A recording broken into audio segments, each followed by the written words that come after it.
Comment tu décrirais ta façon de communiquer avec tes proches?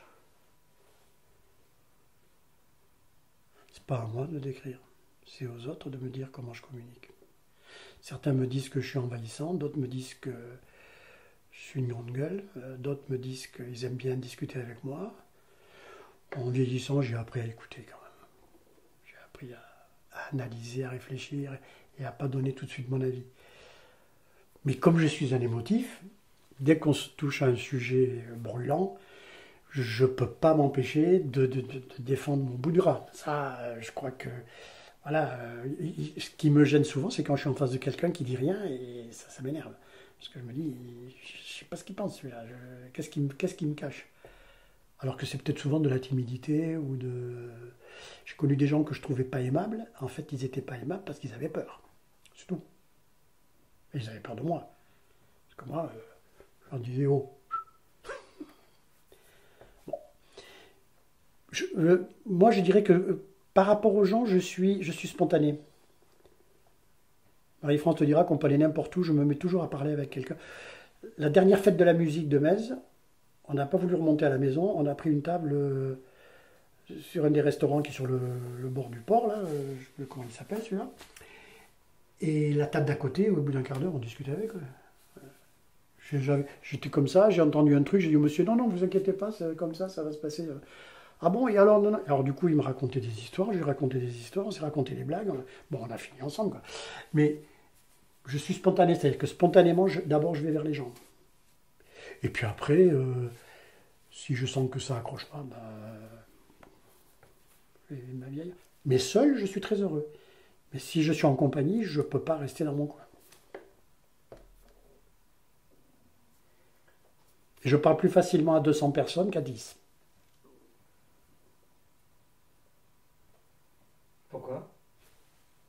J'ai fait le constat. Il m'est arrivé de monter sur scène pour différents spectacles ou des trucs, enfin de machins où je devais me mettre en avant. Les réunions d'accueil en village de vacances, tu as entre 200 et 300 personnes dans la grande salle de spectacle. Tu montes sur scène, tu présentes ton équipe, tu fais ton ski, les petites blagues, les petites plaisanteries, les trucs, les machins. Mon truc était tiré au cordeau, je connaissais par cœur mon spectacle. Hein. J'étais vachement à l'aise. S'il y avait 4 vacanciers qui voulaient me voir en tête à tête dans mon bureau, j'étais liquéfié. Oui. Qu'est-ce qui se passe? Tu vois? Après, si les gens te mettent à l'aise, bon, ben, t'es à l'aise, mais sur le moment, je maîtrise moins. Par contre, tu sais, je me suis aperçu d'une chose, hein, et les hommes politiques le savent, hein, manipuler une foule, c'est vachement facile. Hein. C'est vachement facile. Hein. Je me souviens d'un jour, dans la salle de restaurant de Méché, où je servais 2 fois 350 couverts, donc 2 services de 350. Il y a eu des resquilleurs qu'on avait repérés, qui avaient réussi. Alors, ils avaient un truc, ils avaient de la famille en pension complète. Ils leur disaient, vous allez au restaurant, vous passez près de l'issue de secours, vous poussez la barre anti-panique, et nous, on arrivera par l'escalier de secours et on rentrera par l'escalier de secours.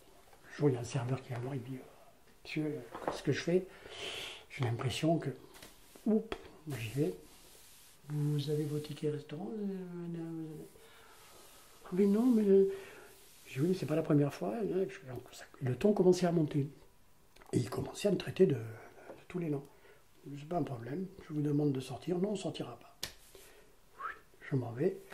Je prends le micro qui servait à faire les annonces en salle de restaurant. Parce que à l'époque, dans les villages de vacances, on annonçait ce soir le spectacle, machin, un truc bidule. J'ai pas écouté, messieurs, dames, je suis bien embêté parce qu'en ce moment, vous êtes en train de manger en payant le repas à des gens qui ne veulent pas intégrer la pension complète. Je les ai pourris comme c'est pas possible.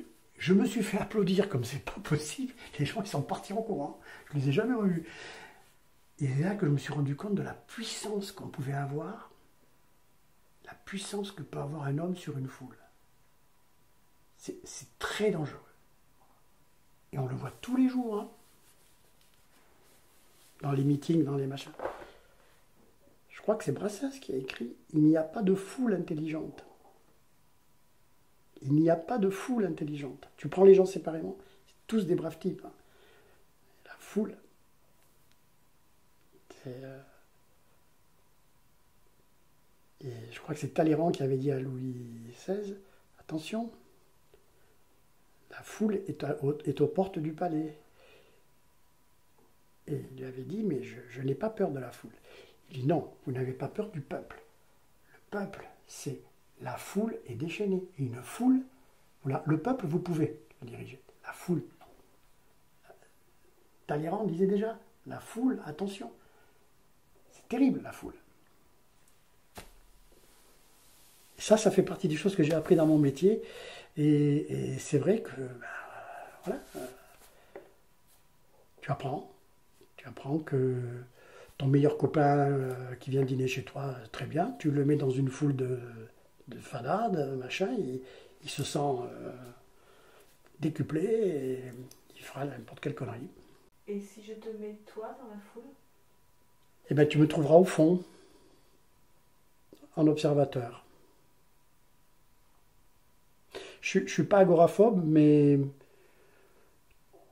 pour te citer un exemple, à une époque, on était dans l'Oise, on allait au cinéma assez souvent, et le cinéma était dans une rue, et quand tu arrives en haut de la rue, tu voyais la file d'attente.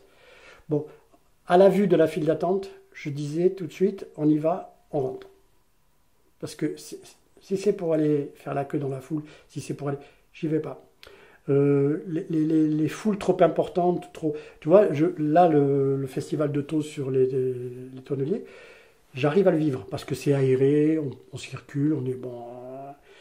Mais j'ai été avec mon fils, il n'y a pas si longtemps, voir... je ne sais plus comment il s'appelle, le gars de Montpellier qui s'occupe de la sauvegarde des animaux, là.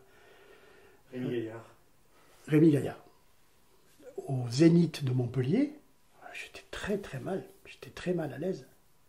Très très mal. Je supporte pas. Alors moi, aller voir un spectacle au Zénith, n'importe quel Zénith d'ailleurs, parce qu'ils sont tous à la même jauge, hein, ça me dit rien du tout. Par contre, tu me décotes un petit café-théâtre où on est 25 et où les gens sont sur scène, j'adore. Mais non, la foule, c'est pas mon... Je suis un peu... C'est assez... Tu sais, on a tous nos contradictions. J'aime les gens, mais je peux être très sauvage. Et à la fin de ma carrière, je me suis senti même associable par moments. Parce que la foule des vacanciers commençait à me peser sérieusement. Il y a un proverbe qui dit « Le tourisme est une activité qui consiste à déplacer des gens qui seraient très bien chez eux dans des lieux qui seraient beaucoup mieux sans eux. » Et c'est vrai, je l'ai constaté. Bon, ça m'a fait vivre aussi pendant 35 ans, hein, soyons honnêtes. Mais non, voilà, la foule, c'est dangereux. Alors, je sais pas, hein, il peut m'arriver qu'un jour je me retrouve dans une foule où je... Mais même, tu vois, aller défiler à Montpellier ou autre. Alors, si la cause est vraiment noble et qu'il faut un petit peu... Mais, allez, le pluriel ne vaut rien à l'homme, et sitôt con. N'est plus de 4, on est une bande de cons. Bande à part, sacre bleu, c'est ma règle et j'y tiens. Au faisceau des cocus, on verra pas le mien.